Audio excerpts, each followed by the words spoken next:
Hi guys, my name's Lauren Hatton. Sorry for the setup, but I don't have anyone to film, so this is just how we're gonna have to do it.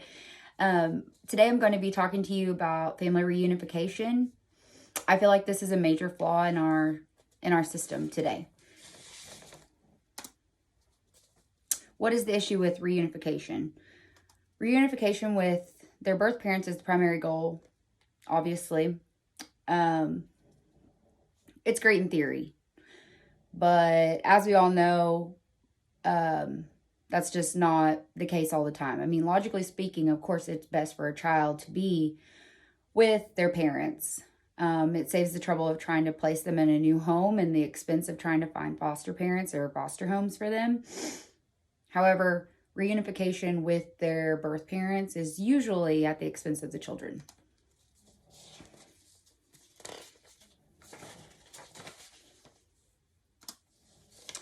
Reunification guidelines in Missouri.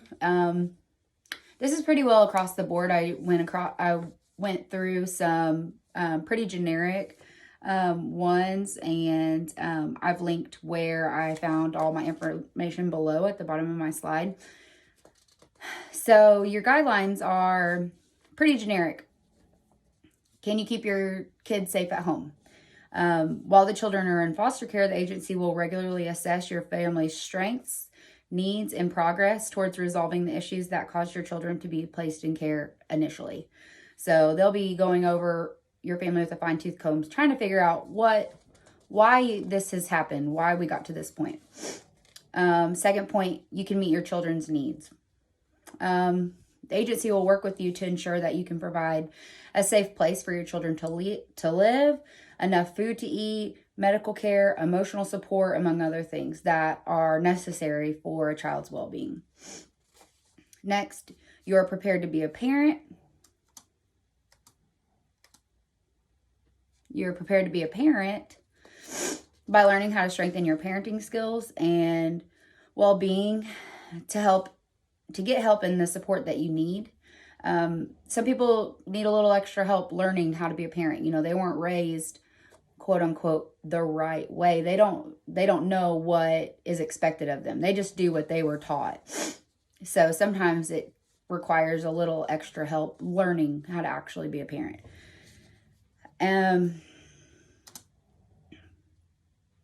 Your plan for reunification will include support and services based off of your need, and those are interpreted to help your family grow stronger and figure out the best way for your family to be able to thrive.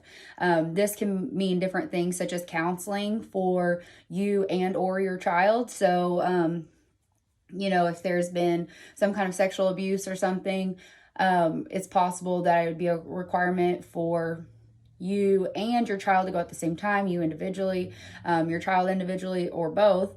Drug or alcohol treatment. I mean, this is a huge problem with children having to be entered into foster care, is obviously substance abuse. Help with housing, as a trigger for, a lot of parents. If they can't provide, it's like they just get in this deep funk because they don't have a safe environment for their children, and then it causes them to spiral. Transportation or food or other needs. These are all things that are necessary for the well-being of your child. Another thing that they'll offer is helping you to build job building skills to find employment, anger management, just things that they believe are necessary to the greater good of your family. Your needs should be considered as well during this reunification process. Services and visits with the youth will be arranged around your work schedule whenever it's possible. If the parents can't afford the services in their case plan, the agency can refer them to different community agencies that can ask for services to be paid through community service. So that's an option for them. Your case plan will likely include a second goal for your child. So in other words, the second goal would be things like, if you can't meet your goal to be able to get your kid back at your house, then there's going to be a second goal. So that could be including but not limited to these few options, like living permanently with a relative, like a grandparent or something of the nature of that, adoption, another planned permanent living arrangement, like with a friend or a family friend. So those are some options, and that's all the requirement is to get your kids back. Crazy. 3 and 5 children are returned to their original home after entering foster care. So obviously you can see that's their plan. You know, they want to get you back in the home, get the kids back in the home with their birth parents. Foster care is just used as a broad term here. Oop, went too far. It's used as a broad term here. It's talking about any state involvement with the placement of a child, and it can include placement with family members, a group home, or foster home setting. So 37% of children reunited with their families re-entered the system within 3.5 years. So I hate that statistic. You know, I mean, these poor babies are getting pulled from their home. They're getting disrupted. Sometimes they're having to move school districts. I mean, they try to keep them in the same county, obviously, but if the option's not there, it's not there. And if they're having to move with family members, you know, they don't always live in the same community. And I just hate that these poor babies are having to go through this. So what's the problem with reunification? The problem isn't that we initially want to reunify the parents with the children. I don't think that's a problem. Obviously, kids need a mom and a dad. That's the way that it was set up. That's the best case, you know, but it's just not always an option. The problem is that we will continue to do it at the expense of the child and for the comfort of the parents. That's a personal opinion of mine, but I have witnessed this firsthand. We are so worried. When I say we, I mean the system is so worried about protecting the parents' rights that a lot of times the children are lost in this, and they're the ones that suffer from this. And I mean, it's devastating. We will continue to place children back into the homes of their birth parents as many times as long as the parents will show minimal interest in change.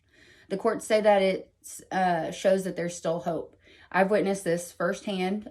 My child's dad, he has had a problem, and I'm going to go into that in a little bit.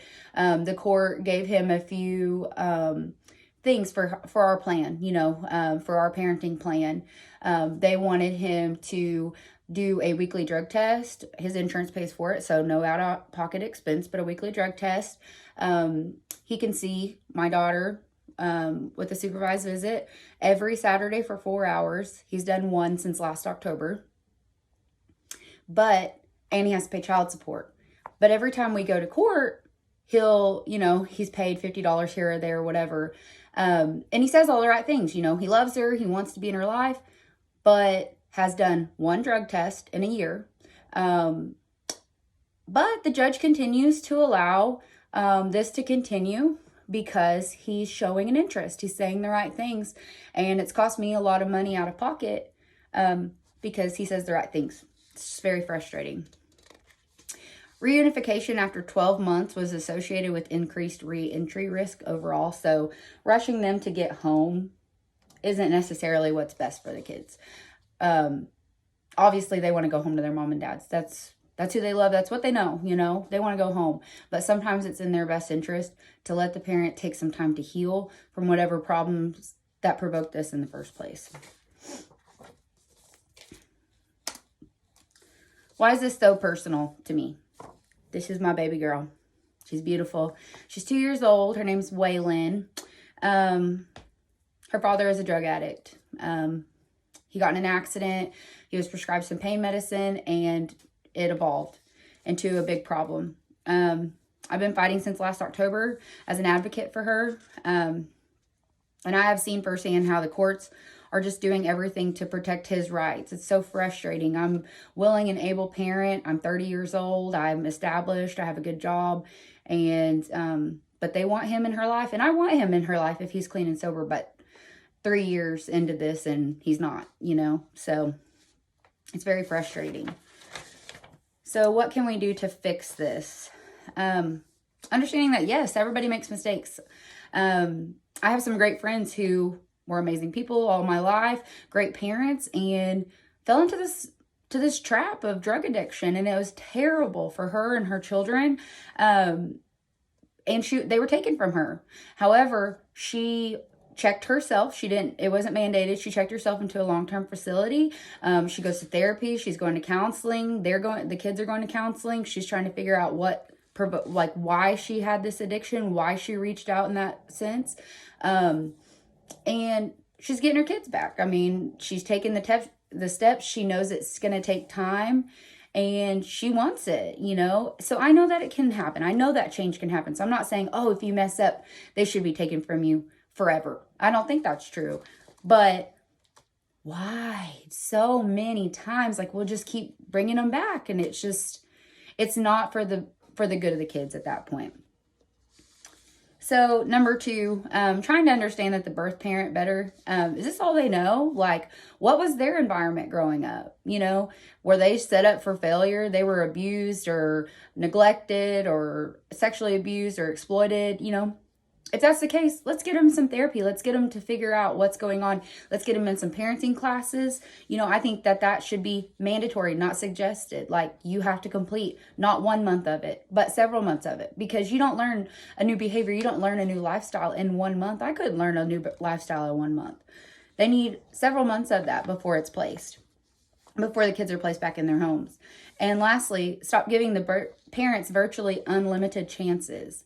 All they have to do is just show a little bit of progress, and we'll continue to do this.